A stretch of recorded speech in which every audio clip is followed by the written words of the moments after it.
know how much we love the Aprilia RSV4. Right here we have the RSV4 RF, the highest of the high in the RSV4 range if you discount the LE. We love this bike. Great chassis, super nimble. The engine is killer. That V4 sound is super awesome. It's just a home run each time we test that bike. But you probably know by now there's a new V4 player in town from the other company in Italy, and it's sitting right here. We've got the Ducati Panigale V4 S. So much hype built around this bike. 1100cc V4 engine. The first time Ducati's put a V4 and veered away from the V-twin for its production bikes. You've read the reviews, you've seen the articles, you've read all kinds of stories about this bike. This Ducati is amazing. I personally have not ridden it yet, which is why I'm excited to tell you that we here at Motorcycle.com are the first publication in the US to test the Ducati Panigale on home soil. And so this will be Motorcycle.com's V4 shootout between the Ducati Panigale V4 S and the Aprilia RSV4 RF. I can't wait to tell you at the end of the day which one the winner is going to be. Hey Troy, why don't you let me decide who the winner is going to be? What? Who's this guy? Ladies and gentlemen, let me present to you Mr. Shane Turpin, our designated guest ringer for the day. In fact, Scott Russell, 1993, I think, World Superbike champion. Scott Russell's just down the pit lane over there. We asked him if he wanted to join. He said, nah, we're good. So we picked up Shane instead. He's got a pretty good resume too. So one of my favorite things about your bio that I read, I love this little paragraph or sentence.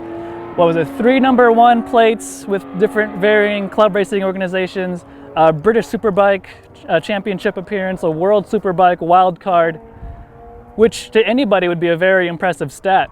That's just something you did at age 44. Yes. Now I'm 50 and life's just getting better and better, and I'm happy to be a part of this motorcycle test, and it should be good. So clearly he's way more qualified than I am, no matter how much grief I give him for it. But we're gonna do lap times, we're gonna get really detailed and technical with how good both of these bikes are. So let's get to it. Shane, thanks for coming along. Let's get to it, buddy. Let's do it. All right. All right, Joe, this is it. This is my very first time on the Ducati Panigale V4 S. You are going to experience the Ducati V4 for the first time, just as I'm going to experience it for the first time. Holy shit!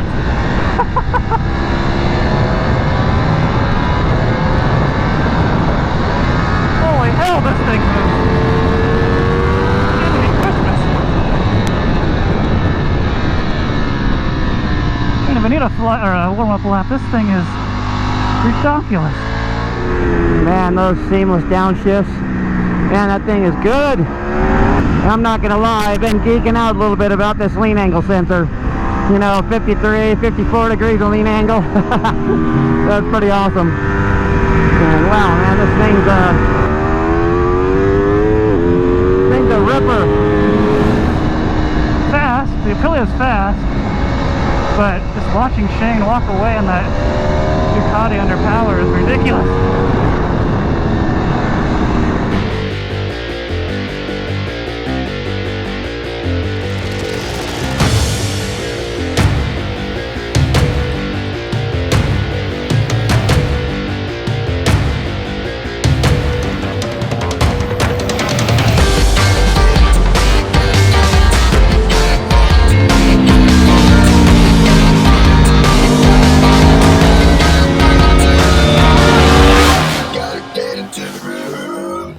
Well, fellas, that was quite a treat. Ducati and Aprilia, thanks again for allowing us to be the first in the US to compare these two motorcycles back to back. I am, and I'm sure you guys are too, thoroughly whooped, so if my enthusiasm levels are a bit lower than maybe they could be or would be or should be, riding superbikes around a racetrack all day long is very tiring. But the good news is the three of us came to pretty much the same conclusions. Actually, I'm going to start off with Tom here because we didn't hear much from him throughout the day. Tom, Yes. you rode both bikes. I did. What do you think? Both bikes are awesome, you know? Case closed. No, I mean, you know, Oh, so shit. the Aprilia is our old favorite. You know, there's no denying that. We've been in love with that bike forever. One of the best chassis I think ever created. Ducati's new to the game, right? It's Panigale, but new engine. And boy, what an effing engine it has. That thing is just out of the park. We pulled in, I told Troy, it's like, man, when it comes to engines, you know, the Aprilia goes to 10, that Ducati goes to 11. It's just got that little bit more. And he was like, yeah, 100 cc's. So a little unfair advantage on the, you know, Ducati side, but I don't think that would spark a huge difference in between the two. That thing is just a rocket ship.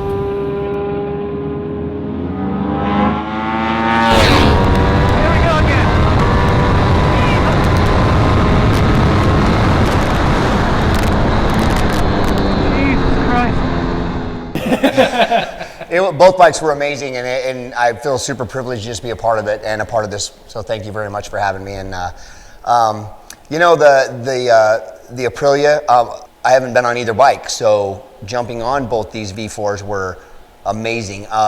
The chassis on the Aprilia was amazing. It was rock steady, solid. Man, just a bike you can do lap after lap on without any problems at all. Super comfortable, just real forgiving, real compliant. And man, you can just have a really good time on this bike.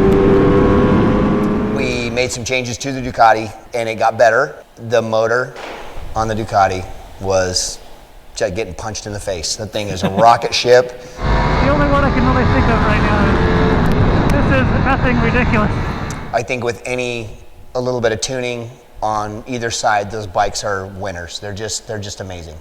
So brakes, suspension, everything, they're both 10s. They're awesome. But that was, I think the three of us came to the same conclusion. I mean, we all have very different riding skill levels, very different, you know, comfort levels. But all three of us, when we came off both of the bikes, we all came to the same conclusion. Ducati's got the engine, Aprilia's got the chassis. I just wanted to put in that also, you know, where, you know, Shane's going around and doing tweaks so he can get the fastest lap time out there. I'm focused more on just what we can get on the average Joe settings, right? It's like the Aprilia for me, we had it set up on basically the track settings right out of the book, you know, and we did the same thing. We put it in like, you know, track or race mode on the Ducati, made a couple of tweaks like with engine braking and this and that. And I didn't like the race throttle on the Ducati. The Aprilia, I could handle it. It wasn't as trigger, and that was okay. The Ducati, especially on the B track out here, it's got these long, flowing double apex corners, and you're kind of like just modulating throttle, and like the Ducati would get herky-jerky for me. So I had to back that back down because it's the same horsepower, it just delivers it in a more linear fashion, and that made a world of difference on the Ducati because I went out, tried it, came back in, went back with it in that mode, and you know, I was just 10 times more comfortable. I mean, yeah, so that's a really good input to have because probably the majority of people who would be taking these bikes to a racetrack, they're not Shane Turpin level riders. How would you describe that difference, Shane, between the two chassis? Because it was, for us anyway, and Tom, like it was a noticeable change in characteristic. So the Aprilia felt more to me like it was a solid super bike. Like it was planted, I could feel what was going on, and the Ducati felt just loose. It felt hinged, and it didn't quite feel like it was planted. It was great once we started playing with it, but the initial settings were too soft, and for what we were doing. But like I said, the motor is stupid fast, and what Ducati did with the revs, you know, making that thing rev to 14.5 is unbelievable because they've needed to do that for a long time, and they finally did it, and it works, and it's got over rev, and that's the way we've always wanted, because that Ducati motor is amazing, and now we can rev it, and where before we short shifted it a bunch. What we should keep in mind with the Ducati engine is it's 100cc more than the Aprilia. Right. I mean, I think other reviewers, I mean, yes, it's an amazing engine. It'll rev to the moon, it's got power for days, but it's also a bigger engine. So it's like, well, yeah, duh. it's going to have more power. But for me anyway, I'm really surprised at that chassis and how confidence inspiring it wasn't for me. Plain and simple, on the Aprilia, on my 4th lap of the day, I got my elbow on the ground. On the Ducati, no matter what I did to it, I never felt that comfort level to do that. I could probably do the same lap time, but like we were talking about, you have to ride the two bikes very differently to achieve the same thing. Yes. Aprilia, planted, controlled, confidence inspiring. Ducati is just manic, but if you're willing to have the balls to just be on top of it and ride the horse, you'll achieve the same, if not faster, lap times. And in fact, we had Shane set fast lap times, and this is the shocker, in my opinion. Your fast lap time on the Ducati was a 1:31.2. Yep. Your fast lap time on the Aprilia was a 1:31.5. 5. Yep. What more is there to be said? 3/10 between the two bikes. Yes. And I think, you correct me if I'm wrong, but I think all that speaks to the Ducati engine and the Aprilia chassis. The Ducati engine was, and we're on West, so it's a really fast track, not as technical. So the engine made up for a bunch, where the Aprilia just was the same lap every lap. It was just smooth, it was consistent, it was repeatable, where the Ducati was rock and roll. You were hanging on and like you said, horse, hang on to the horse and hope to God I stay on and yeah. I mean, how many 1:31.2s do you think you could have done? I could have probably done maybe in a 10-lap race, maybe 4. And the Aprilia? I could have done that same lap time every lap without even thinking about it. It takes more concentration, more effort to be consistent, right, on the Ducati? Yes. Yeah. Yeah. And you know, like I said, that thing's amazing, and they knocked it out of the park with the motor, and we all agree on that. If they work on that chassis a little bit, who knows? And for reference, don't you have the lap record on your superbike? I do. At? 128.5. 128.5 is his lap record around this course on his fully built superbike. On a bone stock Ducati Panigale V4 S, blinkers, headlights, everything, 1:31.2. And on the Aprilia, also bone stock, 1:31.5. Yeah. This is bonkers. This is just absolutely bonkers. You know, kind of the other things that have really stand out too is electronics. You know, the bikes are so good. So when this first started happening, when I started riding some different motorcycles, the levels of traction control and stuff, they were so intrusive that it was, you were like, wow, you know, and you couldn't make a change on the fly. Now, you know, you can make a change on the fly while you're out there riding, and it's so linear that you almost don't even feel it compared to back in the day, just a few years back, that it was just you just feel that right in your butt, the paint just bang bang bang as it's accelerating, it's you know, cutting back the power. Yeah. That being said, you know, the electronics on the Ducati are just immeasurably settable. Right, customizable. Everything. I mean, even in the dynamic mode, you can set a range of parameters within the dynamic mode for which it to operate in. With it's just, again, mind blowing. It's overwhelming how much you can do in terms of the electronics and, you know, customizing what you like, what you don't like per track. It's wow, you know, and that's what between the two, right? Price wise, got a few more $1,000s for the Ducati, but it does come with those, you know, dynamic adjustable Öhlins suspension. So that's an interesting point. The Aprilia is $23,500. The Ducati is $4,000 more. For that $4,000 difference, I mean, it's really hard to say, but I mean, how many track days can you do with $4,000? Exactly. I mean, when it comes down to the nitty-gritty, now we're going to get to the hard question here. There's a $4,000 difference in price, Aprilia being the cheaper of the two. Were it your money, which one do you buy? Cut.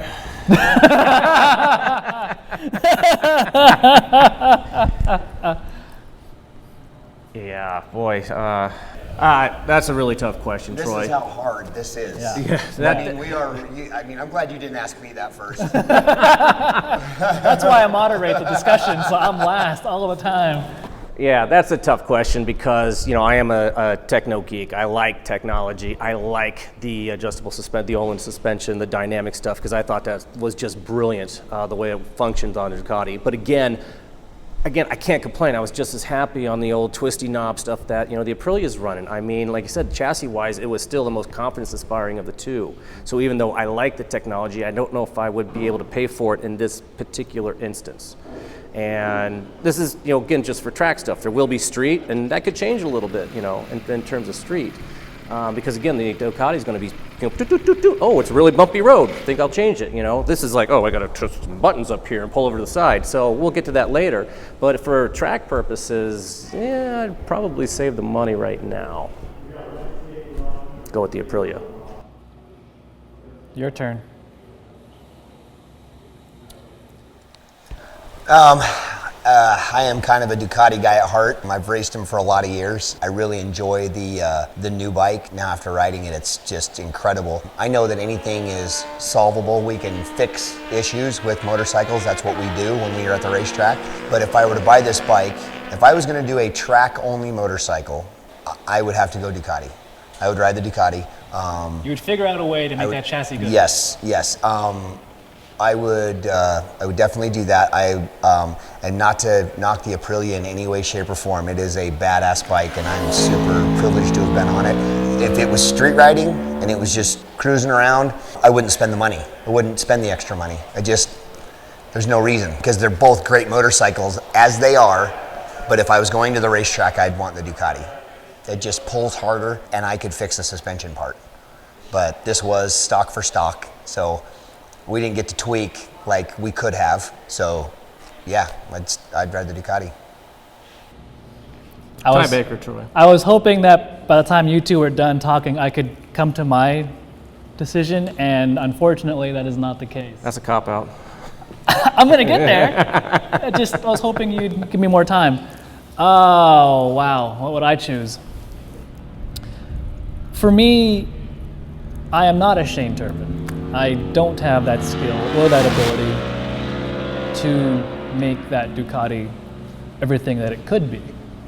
I think that's what it boils down to for me is, what could I feel the most comfortable with for the most amount of laps and not have to further spend to make it the perfect motorcycle for me. So under those circumstances, I gotta go with the Aprilia, but holy moly, that Ducati is an amazing machine. But for my particular skill set, I just couldn't get the most out of it. And for me, that would bug me. I'd be like, okay, that motorcycle has a lot more that I'm just barely scratching the surface of.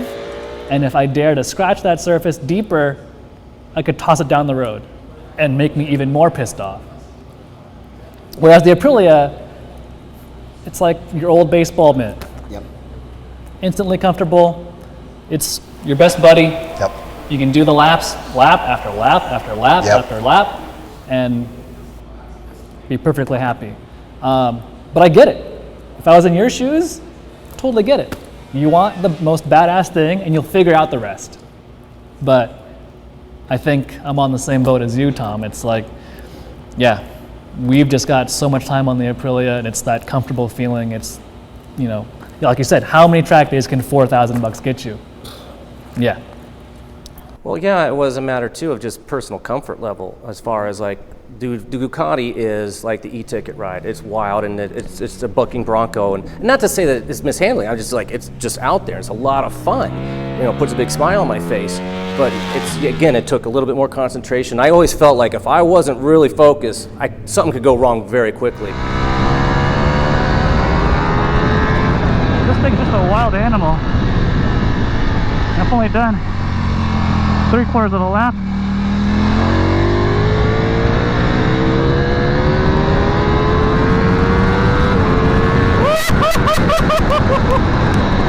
Oh man, that's fast. Okay. with the Aprilia, I always, again, this goes back to things we've said before, is I could be offline a little bit or just lose my concentration or something, and the Aprilia, I could bring it back. Man, this bike is solid as a rock. Brakes are amazing.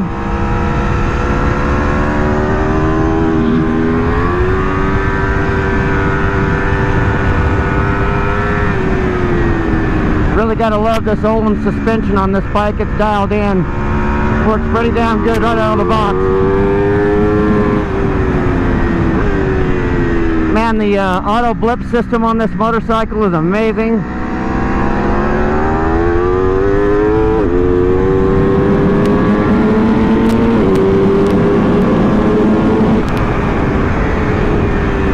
Didn't buy a couple of those guys. Thank you. I don't feel like things are going to get out of control on that bike, where on the Ducati it's just kind of like, this could happen. So it's just more of a mental thing for me between the two. I think the silver lining here is that this new Panigale is a first-year model. Yep. The Aprilia is 10 years old. I mean, that basic platform is 10 years old. And it shows, because it's rock solid. Give the guys at Ducati a few more years to get this Panigale dialed, and this ball game will just be a completely different one. It'll change, for sure. Yeah, Troy, you said that on the phone, and it caught my attention when you're asking, could I come along and participate in this? And you was like, yeah, the Aprilia is at the end of its development cycle. The Ducati's at the beginning.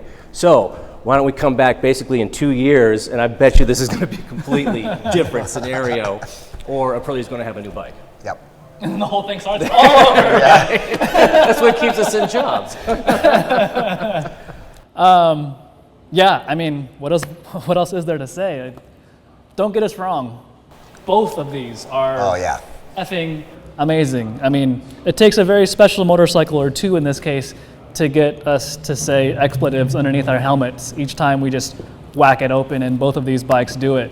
So just because we said Aprilia and he said Ducati doesn't mean like either one is a wrong or bad choice. But at the end of the day, our job is to pick one, and there you go. So with that said, head on over to Motorcycle.com, read our full story there. Again, if my enthusiasm levels are a bit lower than usual, it's because this was such a dramatic experience. I mean, this whooped our butts. 100-degree day. 100-degree day. It's because somebody at YouTube said you're too lethargic. Yeah, darn you YouTube commenters. He's reacting to your comments. See, we pay attention. Yeah, we read those things. But and this was one of those days that our job is really cool, but it's also really tiring. And yeah, it was heavy today, but in all the good ways. So, fellas, Thank you. thank you. Tom, always a pleasure. Thank you so much. Nice riding with you, man. Thank you. Go to Mo, read the story. We'll have more there. If you like this, click the like button, subscribe, all that good stuff. Leave comments. If you didn't like it, same deal. Leave us a comment below. Tell us what you didn't like. We'll see you next time, everyone.